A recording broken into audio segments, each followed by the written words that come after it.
महाराष्ट्राचे उपमुख्यमंत्री जे स्वतःला मराठी किंवा मराठा समजतात त्यांच्या उपस्थितीत महाराणी ताराबाई यांचा वंश आणि कुळ बदलण्याचा प्रयत्न झाला आणि राज्याचे उपमुख्यमंत्री शिंदे यांनी त्याच्यावर साधा निषेध केला नाही. महाराणी ताराराणी या जैन असल्याचा साक्षात्कार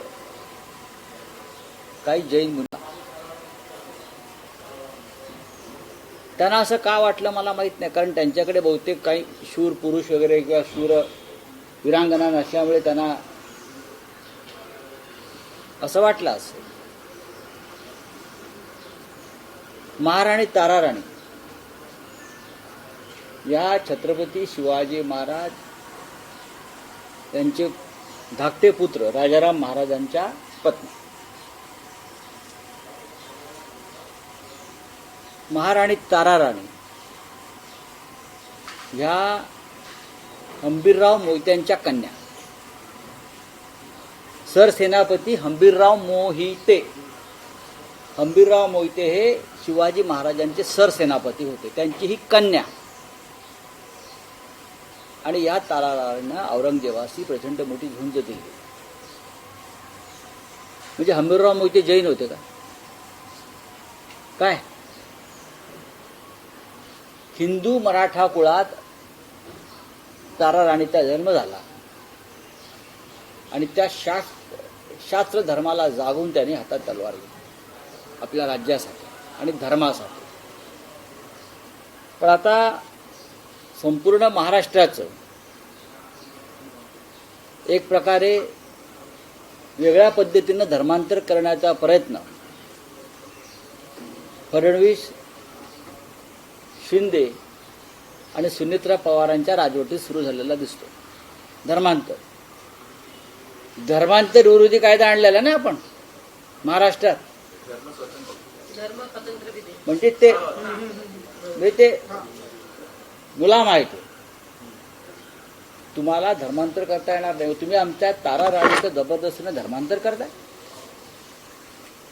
याच्यावर ऍक्शन व्हायला पाहिजे मुख्यमंत्र्याकडून, डेप्युटी सीएम कडून. तुम्ही आमच्या हंबीरराव मोहितेच्या कन्येचं, सरसेनापती हंबीरराव मोहित्यांच्या कन्येचं, ताराराणीचं, छत्रपती राजारामाच्या पत्नीचं, झुंजार वीरांगना ताराराणीचं धर्मांतर करण्याचा अशा प्रकारे अधिकार तुम्हाला कोणी दिला? याच्या मागे काय षडयंत्र आहे? तुम्ही मुंबई आणि पुण्यासारखी शहरं जैन संस्कृतीच्या अंमलाखाली आणलेली आहेत.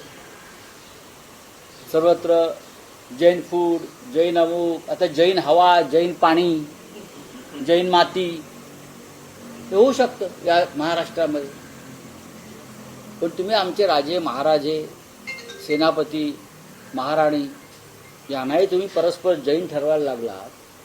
म्हणजे तुमची ही विचारधारा आणि विकृती कोणत्या थराला गेलेली आहे? कुठे गेले आता सगळ्या मराठा संघटना? कुठे गेले ते मराठा अस्मितेचे आमचे सगळे सहकारी? ताराराणीविषयी जर अशा प्रकारची वक्तव्य धर्मांतर दाखवणारी होत असतील तर नुसता निषेध करून चालणार नाही. सगळ्यात आधी निषेध हा एकनाथ शिंदे यांचा व्हायला पाहिजे. ते तिकडे उपस्थित होते आणि त्यांनी तिथे साधा बरो काढला नाही. कदाचित त्यांना ताराराणी माहीत नसावा. त्यांनी ताराबेन ऐकला असेल. त्यांनी कदाचित ताराबेन ऐकला असेल. पण त्या ताराराणी आहेत महाराणी. शिंदेजी त्या महाराणी ताराराणी आहेत, लक्षात घ्या.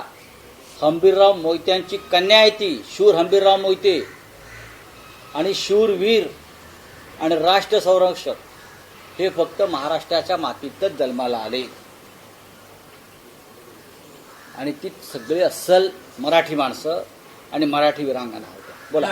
या प्रकरणामध्ये सरकारनं तातडीनं जैन धर्मगुरू नयन पद्मसागर महाराज यांच्या विरोधात गुन्हा नोंदवला पाहिजे का? फडणवीसांना वाटत नाही? की ह्या तारा राणी संदर्भात अपमान झालाय म्हणून मी कशाला सांगायला, त्यांना काय वाटतंय, आम्ही का सांगायला पाहिजे? एकनाथ शिंदेना का वाटत नाही, सुनेत्राताई पवारांना का वाटत नाही, आमच्या मनोज जरांगे पाटलांना का वाटत नाही? काय हे सगळ्यांना वाटलं पाहिजे. तुम्ही कायदा आणलाय ना धर्मांतर विरोधी वगैरे का धर्मस्वातंत्र्य, मग ह्या मुनी महाराजांना हे स्वातंत्र्य कोणी दिलं? की अंबिरराव मोहित्यांची न्याय महाराणी तारा राणीला परस्पर जैन म्हणून घोषित करण्याचं हा अधिकार दिला कोणी? आणि महाराष्ट्र सरकार हे शंडासारखं बघत राहिलं. आता तुमचे मुख्यमंत्री येतील सांगायला ते खपवून घेणार नाही संजय राऊतांचं वक्तव्य वगैरे.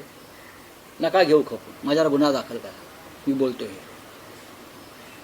हा मराठी माणसाचा, महाराष्ट्राचा, मराठा साम्राज्याचा अपमान आहे. या विधानाच्या मागे राऊत साहेब, या विधानाच्या मागे पण राऊत साहेब या विधानाच्या मागे मंगल प्रभात लोढांचं नाव दुसऱ्या एका जैन म्हणून सांगितलं की ते या विधानाच्या मागे आहे. मी त्याच्यामध्ये पडणार. मंगल प्रभात लोढांना तारा राणी माहिती आहेत का? इतिहास महाराष्ट्राचा माहिती आहे का? तारा राणी या स्वराज्यासाठी लढल्या, लोढा टॉवर सुधारण्यासाठी लढल्या नव्हत्या किंवा ट्रम्प टॉवरला संरक्षण देण्यासाठी लढत नव्हत्या. त्यांच्या लोढा ट्रम्प टॉवरला त्या हिंदू मराठा साम्राज्यासाठी तारा राणीचा संघर्ष होता. हे बहुतेक ह्यांना माहीत नसेल.